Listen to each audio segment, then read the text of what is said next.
just to finish up a few things when it comes to loops. So just like with if statements and switch statements, any valid code can go inside of a loop code block. So it's just like for this code in here is like its own mini program. So any valid code can go inside of there. An if statement can go inside of there. Another for loop can go inside of there. A while can go inside of there. Loops can also go inside of if blocks. So it's just a section of code that is just executed every single time that this outer loop goes through. This is known as nested structures. So we can have nested loops, we can have branching statements inside, etc. In general in MATLAB, you can mostly avoid nested loops. Not all of the time. You'll use them for your project. But they're commonly used to iterate through multi-dimensional arrays. So when you have a matrix of more than one row and more than one column, one loop is required to go through all the values in a vector. So if you have a vector of values, either it's a row or a column, you typically have one loop to go through this number, then this number, then this number, then this number, etc. And then typically you would have two loops that are required to go through all the values in a matrix.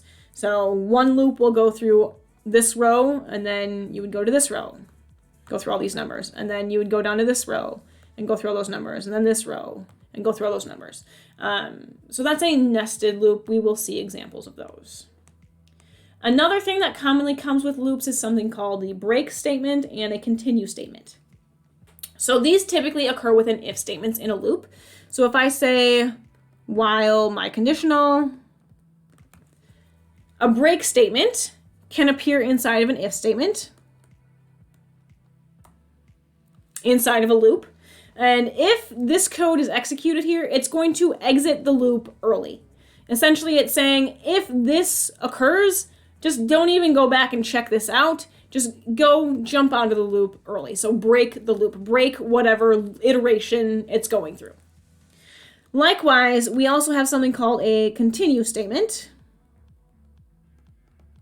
where if this is executed, it's going to skip everything and immediately jump back to the conditional.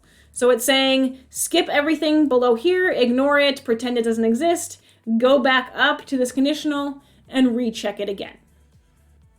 So in general, break and continue aren't always necessary. I'm going to encourage you to not use them unless explicitly stated, but they are written inside of if statements. They indicate when the loop will be stopped or skipped. We can also have them inside of nested loops. It's going to always correspond to the most immediate loop. So this continue would correspond to this while, even if it was wrapped in a for loop. So this is completely valid. A for with a while inside with an if statement inside. Once again, it just follows the logic of what you're trying to do. And like I said, most programs can be designed without a break or continue. In general, it is best practice to only use break and continue when it produces code that is easier to read or understand.